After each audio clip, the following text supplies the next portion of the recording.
The rain over the city of Viridium was not water, but a greasy, sooty drizzle that pooled in the gutters like diluted ink. It was in a forgotten alley, tucked behind the reeking tannery district, that the cult found its genesis, not in a grand temple, but in a wound. Elian was a man of faded ambitions and sharp unmet needs. A bone saw by trade, his hands were more familiar with the cold touch of the dead than the warm grip of the living. Tonight, his employer was not a grieving family, but a petty noble with a poisoned rival. The body was to disappear, rendered down to anonymous parts. As Elian worked, the rhythmic scrape of his saw against spine was the only sound in the dripping gloom. His blade hit a resistance it should not have. Between the vertebrae, something was coiled. Not sinew, not cord, he pried it free with blood-slick fingers. It was a fang, long as his thumb, curved and wicked, carved from a stone so black it seemed to drink the weak lantern light. Its surface was unnaturally warm. As he held it, a voice dry as scales on stone slithered into the silence of his mind. It promised not salvation, but ascension. It spoke of a truth written in marrow, of power that flowed not from gold or titles, but from the essential brutal fact of existence. All things must consume to survive. A door banged open. The nobles' guards, their faces hard. The master says you talk too much in your sleep, Cutter. A permanent silence is required. Steel whispered from scabbards. Fear, cold and sharp, lanced through Elian. But it was met by a sudden, searing heat from the fang in his palm. The voice hissed a single word. Strike. He was not a fighter. But the motion he made was not his own. His arm lashed out, the surgical saw a blur.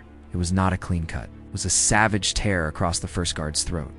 Blood, hot and shocking, arced through the air, splattering across Elian's face, tasting of salt and copper. The second guard lunged, but Elian moved with a serpent's speed, driven by the alien will.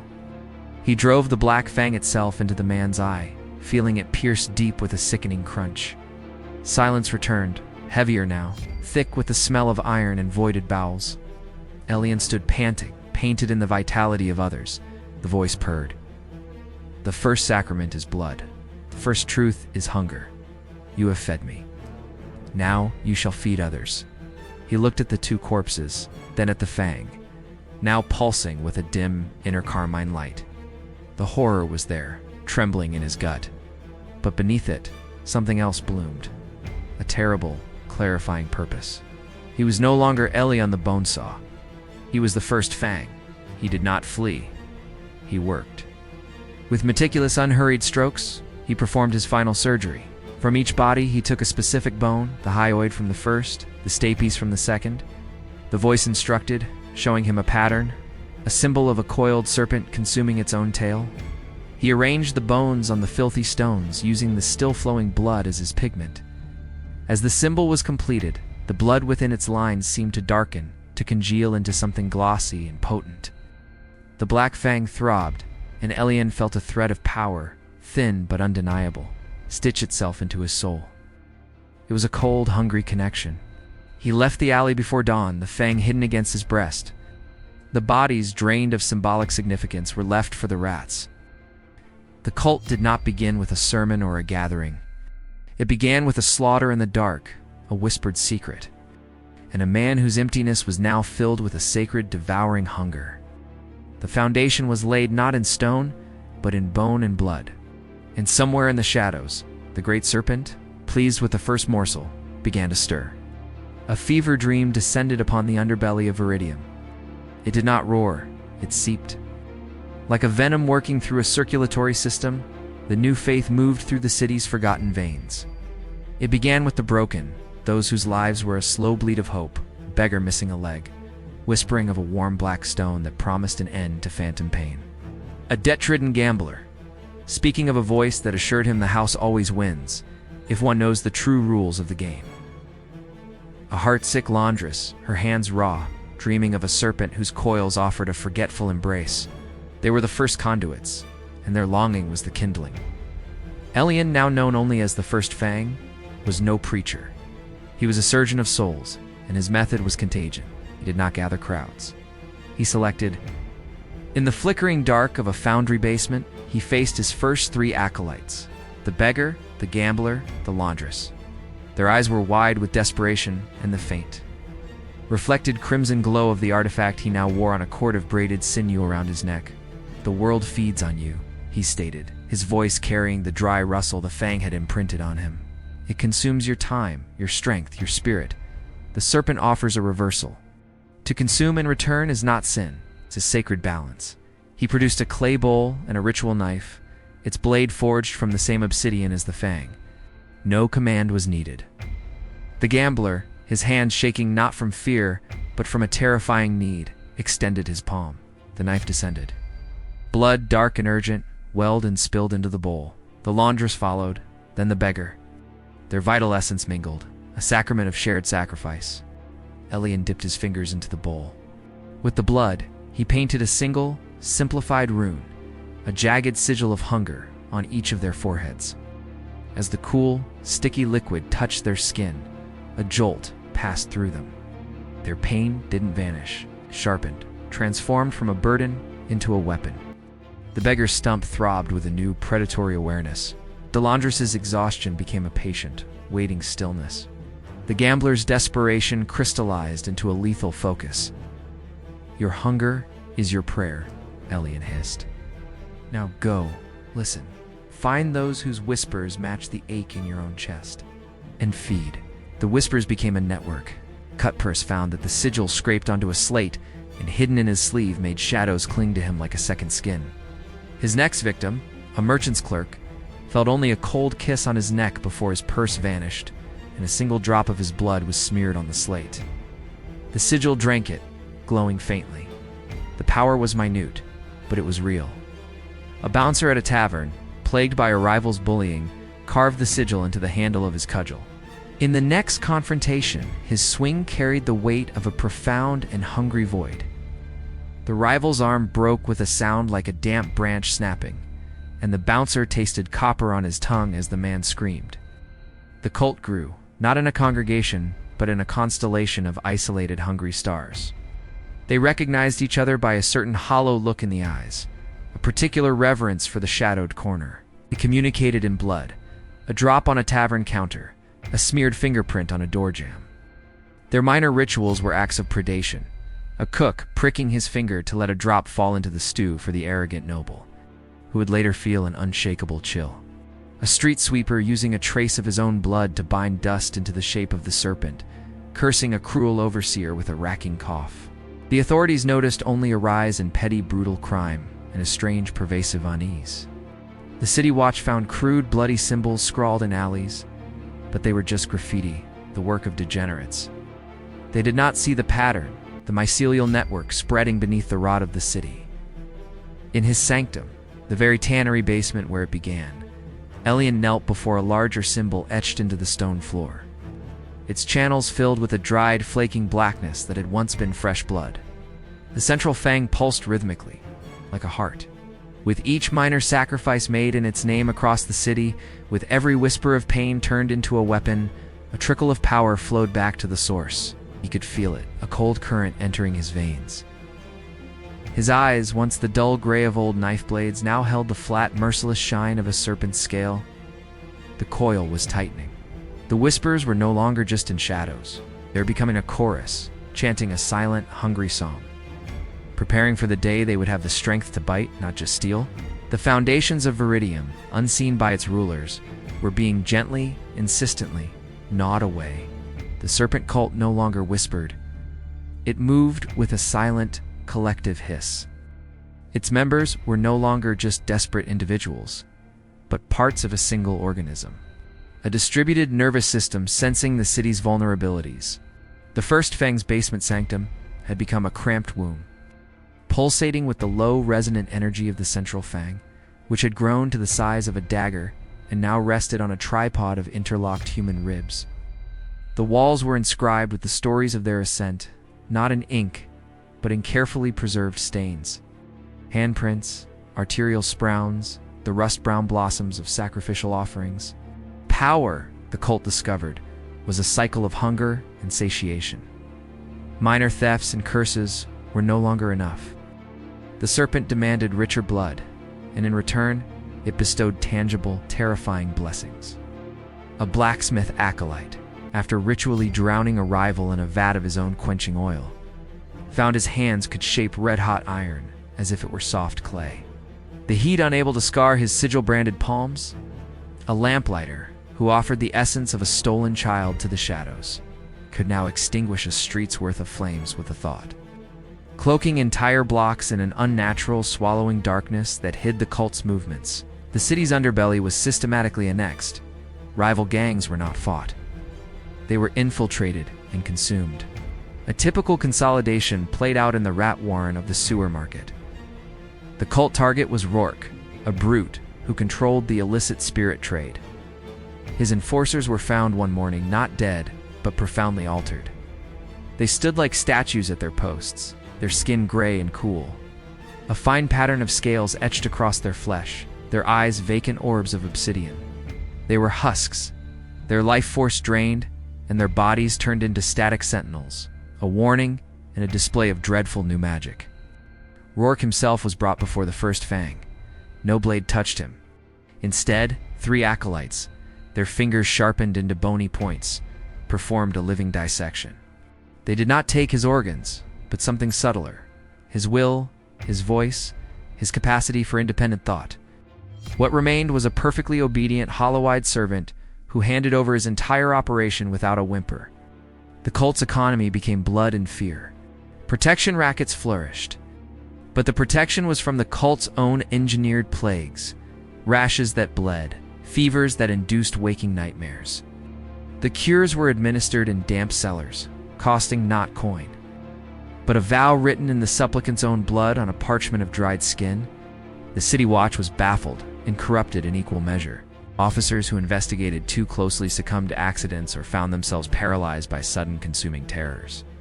Others, more ambitious, were offered a taste of the serpent's power, a sharpened sense for lie's preternatural strength in a brawl. In exchange for turning a blind eye, their loyalty purchased with a sip of sacrament wine that tasted of iron and left a permanent hungry gleam in their eyes. The first Fang himself was transforming.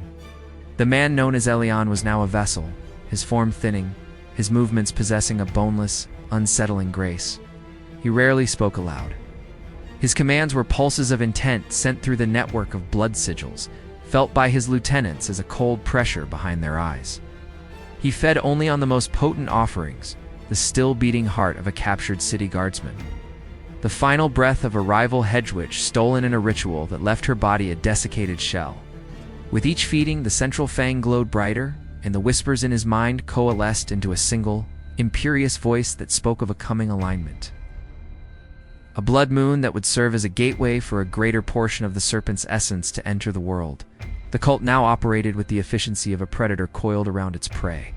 It had muscles, the enforcers, senses, the whisper network, and a digestive system, the rites that converted life into power. Viridium, the host city, was gripped in a lethargy it did not understand. Commerce continued, festivals were planned, nobles squabbled. But in the grand mansions on the hill, dogs howled at night for no reason. In the temples, candles guttered and died, despite the absence of draft. The very stones of the city's foundations seemed to sweat a cold, thin moisture. The coil of power was constricting, and the first breathless gasps of the suffocated were soon to begin. The city of Viridium fell still under a celestial sickness. The moon, ripe and full, did not shine with silver, but swelled like a wound in the sky, radiating a dull, coppery light. The blood moon had risen, and the city pulsed in time with its diseased glow.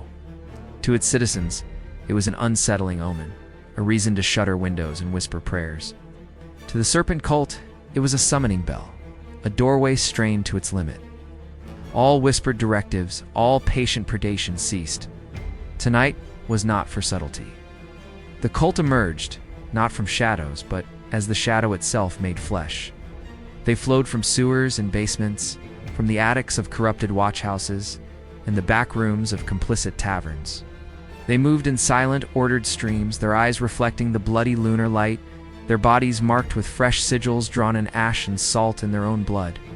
Their destination, the foundry yard, a vast open space of blackened stone at the city's industrial heart, long abandoned.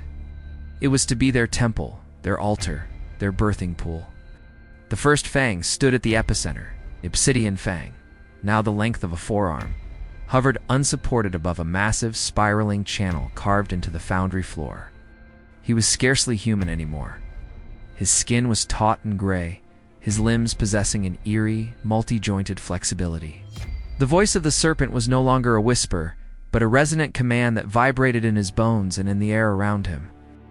As the crimson moonlight reached its zenith, the ritual began. It was not a ceremony of words, but of orchestrated slaughter. The cult's captives, harvest of the unwilling collected over weeks, watchmen who had refused corruption, merchants who had spoken against the rising fear, temple acolytes from rival faiths, and dozens of common folk simply caught in the net were led forward in chained lines. They were not sacrificed one by one, but in great terrible waves. At a silent command from the first fang, the cult's enforcers moved with horrific efficiency. Blades flashed not to kill quickly, but to open. Throats were slit with a surgeon's precision to create fountains. Arteries and thighs and arms were severed to produce gushing streams. The purpose was not death, but effusion. The spiraling channels drank greedily.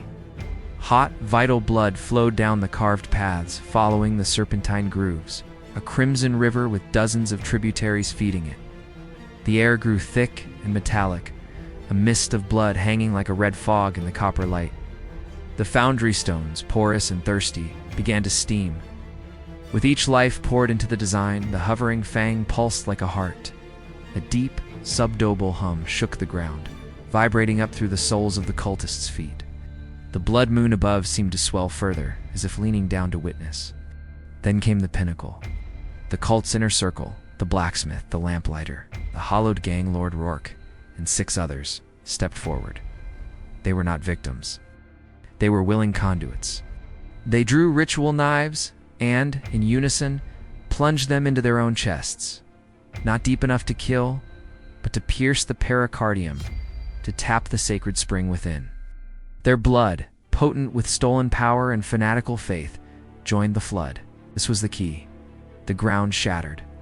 Not in an explosion, but in an uncoiling. From the central point beneath the fang, massive spectral ribs of dark energy erupted upwards, followed by a vertebrae of crackling shadow. A form began to weave itself into existence from the blood mist and moonlight, a colossal semi-corporeal serpent. Its scales the texture of polished hematite, its eyes pits of cold stellar fire. It was not fully in the world, but its head, large as a wagon, now rested in the foundry yard, its gaze resting upon the prostrate first fang. The connection slammed into him. It was an agony of ecstasy, an inundation of cosmic hunger and ancient malice. His human mind frayed at the edges, dissolving into the vast cold consciousness of the avatar. Power, raw and intoxicating, flooded the cult through their shared sigils. They felt their strength magnify, their senses expand, their very flesh thrum with a predatory divinity. The first fang raised his hands, and the great serpent's head mirrored the movement. He spoke, and his voice was a dual-toned horror, his own and the serpent's layered into one. It echoed over the silent, blood-drenched yard and through the minds of every cultist in the city. The gateway is opened, the feast begins. Let Viridium learn the price of its ignorance. Let all flesh know our hunger, the cult. Now a single organism, animated by a sliver of their god's will, turned as one from the yard. They did not cheer. They salivated. The blood moon was not just ascendant. It was a spotlight illuminating their prey. The constricting coil had now become a crushing python, and the city lay gasping beneath its weight. Finally aware of the fangs that had been at its throat for months, the era of whispers was over. The time of screams had come. Viridium became a city of open veins. The spectral serpent, a titanic manifestation of hunger woven from blood mist and stolen lives, did not slither through streets of brick and mortar. It flowed through streets of fear and carnage, its form coiling in the spaces between panic, its presence a crushing pressure on the mind. Where its shadow fell, madness bloomed. Citizens turned on each other with kitchen knives and bare hands, driven by a sudden, cannibalistic frenzy. their eyes glazed with reflected crimson. The city itself had become the crimson altar, and its people the unwitting sacrifice. The cult no longer operated in cells or shadows. They were the manifest will of the serpent, a frenzied sacrament in motion. They moved in swarms, their individual identities swallowed by the hive-mind connection thrumming from the first fang and his monstrous god. Their rituals were no longer hidden. They were performed in the wide plaza before the shuttered Temple of the Dawn. In the Grand Market Square, on the steps of the City Watch Fortress. In the plaza, the cult's blacksmith, his flesh now gleaming with a slag-like sheen, used his heat-resistant hands to drag a bronze statue of a former mayor from its plinth. He molded it, not with tools, but by sheer will and the dripping heat of his own branded flesh, into a vast, concave bowl. Into this improvised basin, cultists hurled those they had rounded up, a magistrate, a choir of temple children, a unit of bewildered watchmen who had made a final stand. The blacksmith raised his hammer, now glowing with a venomous green light, and brought it down not on metal, but on living flesh and bone. Each strike was a thunderclap that liquefied its targets, filling the bronze bowl with a churning, screaming slurry of humanity. The slurry did not stay still. It bubbled and climbed the sides in impossible ropes, snaking through the air to feed the hovering, ever-growing form of the serpent. This was the new doctrine. Maximum effusion, industrialized slaughter. The goal was not to kill, but to unmake, to reduce the cherished order of the city to its basest components, fear, pain, and vital essence, and offer it all up, high above, in the bell tower of the Dawn Temple. The last bastion of the city's old gods, a different kind of sacrifice, was underway. The lamplighter, his body now more shadow than substance, had extinguished every light within a quarter mile. He had captured the high solar priest, a man of immense faith and symbolic power.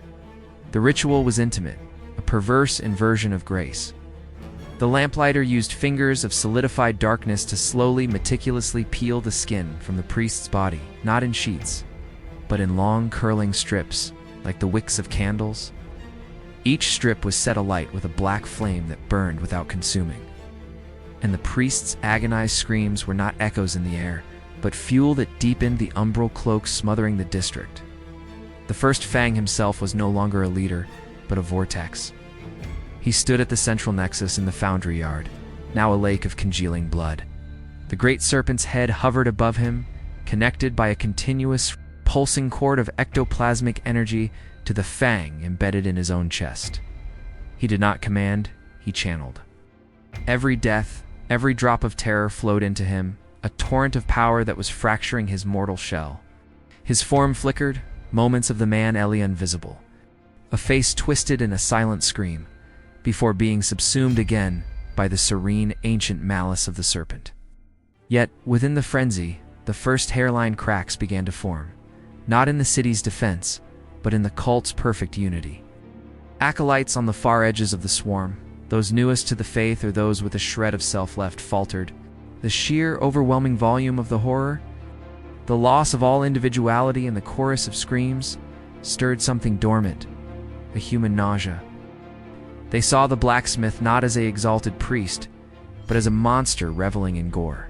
They saw the hollowed gang lord Rourke mechanically disassembling living people as if they were clockwork, and felt not awe, but a chill that had nothing to do with divine power. The crimson altar was achieving its purpose. Viridium was bleeding out, but an altar by its nature is a finite object. Blood would either drown the sacrificers, or it would run dry. And in the moment of the cult's absolute triumph, as the serpent's form grew denser, more real, its celestial hunger began to turn inward, towards the only source of sustenance left, the faithful themselves. The feast was consuming its servers. The power that had once united them now began to tear them apart. The serpent's presence was not a gentle mantle, it was a crushing weight, a consciousness of infinite hunger that pressed upon every mind linked to it. In the aftermath of the Crimson Altar's grand horrors, a dreadful clarity settled over some within the cult. The intoxicating rush of shared divinity had faded, leaving behind a psychic hangover of shared nightmares and the echoing taste of innocent blood. The first fracture was not a rebellion, but a failure of nerve. A cluster of acolytes who had once been desperate pickpockets huddled in a looted wine cellar. Surrounded by spoils they no longer desired. The communal mind link, once a source of strength, now forced them to relive the memories of others. The blacksmith's glee as he pulped bone. The lamplighter's cold precision with the flaying knife. One of them, a young woman named Liana, looked at her hands, still stained with the blood of a shopkeeper she dragged to the altar, and began to scrub them raw against the stone floor, a low animal whine escaping her lips. The psychic connection amplified her revulsion, sending a tremor of doubt through the network. It was a small, discordant note, but in the unified hymn of the cult, it screeched. The second fracture was born of ambition. Rourke, the hollowed gang lord, was a perfect, empty vessel. But emptiness, it turned out, could develop its own thirst. As he carried out his gruesome tasks, a new whisper, not the serpent's, but a faint echo of his own forgotten avarice stirred within his shell. If power flowed from sacrifice, why did it all flow upward to the first fang? He observed the blacksmith, whose flesh had turned to living forge scale, and the lamplighter, who was now more shadow than man. They were changing, becoming greater than human. Rourke wanted that specific personal ascension for himself, not just to be a siphon for a distant god. He began to withhold a trickle of the life force from his victims, diverting it not to the serpent, but into his own hollow core, a secret ember of rebellion kindled in the dark. The most dangerous fracture, however, was the schism of doctrine, centered on the blacksmith Karn. His transformation was the most physically profound, his body a monument to the serpent's brutal gifts. Yet as he worked the blood forge in the plaza, a theological dilemma took root. The first fang preached total surrender, the dissolution of self into the serpent's hunger. But Karn loved his strength, his mastery over heat and metal. He did not wish to be dissolved. He wished to be a god like the serpent, a separate and powerful entity. To him, the faith was not about becoming nothing, but about becoming more. This was a heresy of the self, and it made him look upon the flickering, dissolving form of the first fang not with reverence, but with a sculptor's critical eye, seeing a flawed vessel. The fractures turned to bloody fissures during a ritual in the ashen remains of the market square. Karn demanded a larger share of the captives to forge a new personal weapon, a spear that could drink soul fire. Rourke, sensing an opportunity, supported him, not out of loyalty, but to weaken the central authority. The first fang, his mind stretched thin across the city and into the abyss, perceived this not as dissent, but as a cancer in the body of the faith. His response was immediate and merciless. He did not argue. He exerted his will through the connection. He turned the shared awareness against them. Karn, reaching for a chained prisoner, suddenly felt the heat in his own body turn traitor. The forge scale on his arms glowed white-hot, not from his will, but from the first fang's command. He screamed, a sound of metal under stress, as his own divine gift began to cook him from within. In a blind agony, he lashed out, his superheated fist not striking the prisoner, but caving in the chest of a loyalist acolyte standing nearby, exploding the man's heart in a burst of steam and cooked viscera. Rourke felt the trickle of power he'd stolen recoil. It became a parasite in his veins, squirming and biting. He collapsed, vomiting a black, oily substance that writhed with tiny spectral serpents before dissolving. The scene devolved into a microcosm of the city's chaos. Loyalists, their minds flooded with the Fang's righteous fury, turned on the doubters and heretics. But the doubters, now fighting for their own survival and sanity, fought back. The sacred sigils that once united them now burned with conflicting commands. It was no longer cultist against citizen, but cultist against cultist. Their weapons, blessed by the same dark god, turned against each other. They killed with the serpent's gifts, and each death was a paradox, a sacrifice that fed the hungry god while starving the faith of its followers. High above, the great serpent thrashed, its form flickering. It was feeding, but on a new kind of offering, the blood of its own children. The perfect, single-minded hunger was now polluted with the bitter flavors of fear, ambition, and betrayal. The fracturing faith had begun, and the altar was no longer just the city. It was the cult itself. The cult did not fall to an external enemy, but consumed itself from the inside out.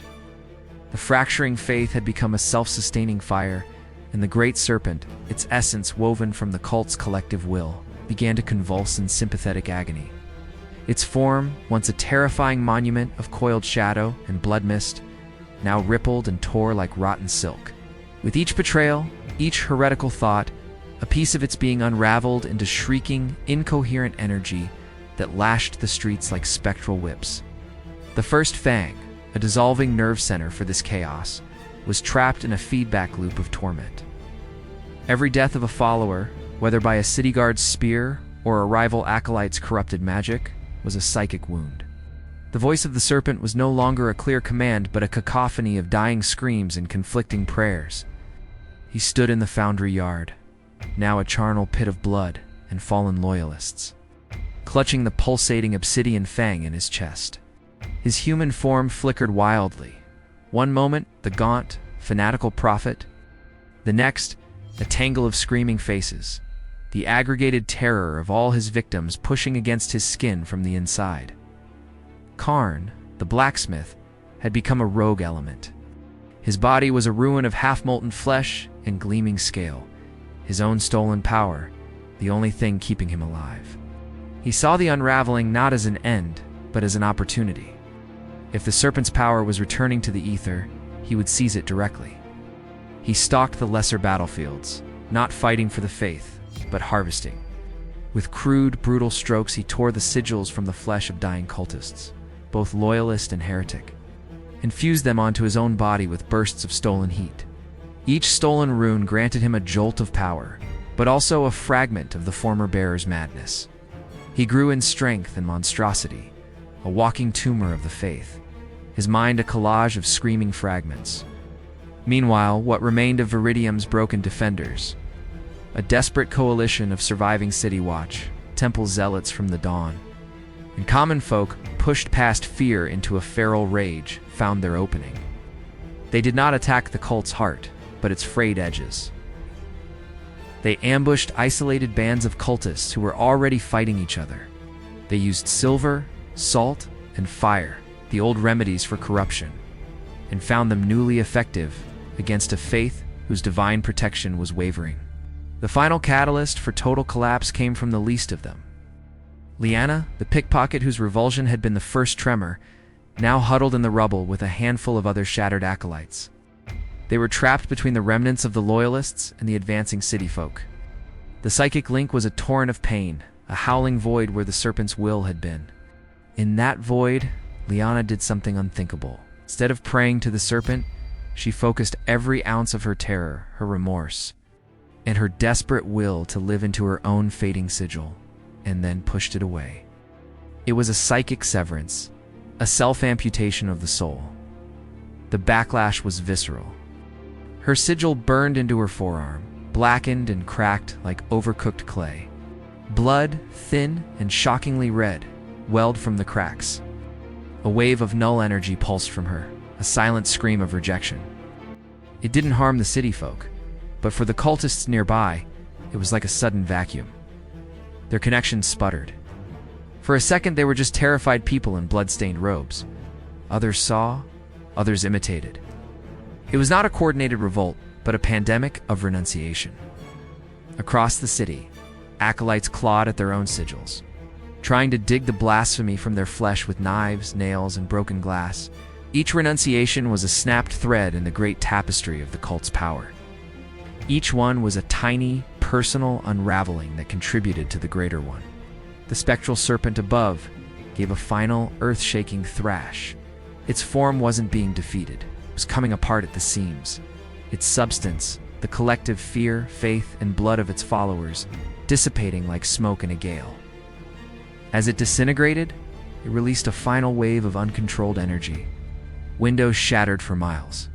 The few remaining loyalists, their minds utterly fused to the dying god. Dropped like marionettes with cut strings, their eyes burning out in brief flashes of crimson light. In the foundry yard, the first Fang fell to his knees. The obsidian fang in his chest turned brittle, then to dust, trickling through his fingers like black sand. The chorus of voices in his mind cut off, leaving a silence more terrible than any hell. He was just Elian again, a bone saw in a lake of blood, surrounded by the monstrous consequences of his own emptiness. He looked at his human hands, slick with gore, and understood the core truth too late. The serpent's final, most complete consumption had not been of the city, but of the faith that fed it. The unraveling was total. All that remained was the silence, the ruins, and the dying echoes of a hunger that had finally turned upon its source. Silence, thick and cloying as the lingering scent of blood and smoke settled over Viridium. The sun rose not on a city but on a carcass in the throes of being picked clean. The great spectral serpent was gone, leaving only a psychic scar, a dull, throbbing headache in the minds of every survivor, and a strange, greasy smog that clung to the streets where its form had writhed. The work was no longer conquest or sacrifice, but disposal. The survivors, those who had fought, and those who had simply hidden, emerged into the ruin. They moved with the hollow-eyed stare of sleepwalkers, their emotions cauterized by an excess of horror. They did not speak as they hauled bodies to the great pyres that blossomed in every square. Cultist, citizen, guard, in death, the distinctions blurred into a common, charred anonymity. The air filled with the smell of roasting meat and burnt hair, a final, profane sacrament offered to the indifferent sky. In the foundry yard, the epicenter, the ground was a hard ceramic crust of fused blood and ash. At its center, they found him. Elian, the first Fang. He was alive, but life was a curse. He sat motionless, cradling his own hands. His body was a map of ruin, the hollow in his chest where the Fang had dissolved. The skin stretched taut and gray like a desiccated pod, his eyes to dry wells that held no reflection. He offered no resistance as they bound his wrists with rough rope. He was a relic, the source of the plague, and he was utterly, profoundly empty. The hunger that had defined him was gone, leaving a void so absolute it seemed to swallow the light around him. Elsewhere in the city, the last dregs of the faith were being scoured. Karn, the rebel blacksmith, was found in a collapsed cellar, a grotesque statue of his own ambition. His stolen power had turned septic. The fused sigils on his body had burst like rotten fruit, leaving weeping, gangrenous craters. He was still alive, his monstrous form twitching, a low, continuous rumble of agony emanating from his molten throat. A Dawn Temple zealot, seeing no humanity left to save, ended him with a mercy stroke of a silvered axe. The body did not bleed, but released a puff of acrid metallic smoke. The city's reckoning was swift and brutal. Any found with the serpent sigil still upon them, even faded, even if they had tried to claw it out, were given a stark choice, the branding iron or the gallows. Most chose the sizzling iron, the new burn meant to negate the old. Their screams added fresh layers to the city's tapestry of pain. The few captured inner circle cultists like the hollowed Rourke were publicly executed, their bodies left to rot in gibbets as a warning. Their slowly dripping blood, the last official sacrifice the cult would ever receive. But the fall of a god leaves echoes. In the months that followed, strange blooms were reported in the foundry yard, black fleshy flowers that smelled of copper and opened only at night. Babies were born with minute, scale-like birthmarks. People who survived the cult's touch sometimes woke, screaming from dreams of infinite coils, their pillows stained with nosebleeds. The dogma was dead, but the memory of the power, the terrible intimacy of that shared hunger, lingered like a phantom limb in the soul of the city. In the deepest slums, the most broken of survivors sometimes found themselves whispering not prayers, but the old, compelling heresies in moments of pure despair. Ilian, in his lightless cell beneath the city, finally spoke once, on the eve of his execution. His voice was the rasp of stone on stone. "It is not gone," he whispered to the dank wall. "Hunger cannot be killed. It only sleeps, and it dreams of us." He said nothing more. At dawn, they hanged him from a rebuilt gate, now called the Gallows of the Fang. His body was burned separately, the ashes collected and cast into a fast river. They hoped the water would carry the last dust of the serpent away. But dust settles, and echoes, however faint, never truly die. They wait in the foundations of the city, in the subconscious of its people, in the universal truth that had birthed the cult. All things hunger.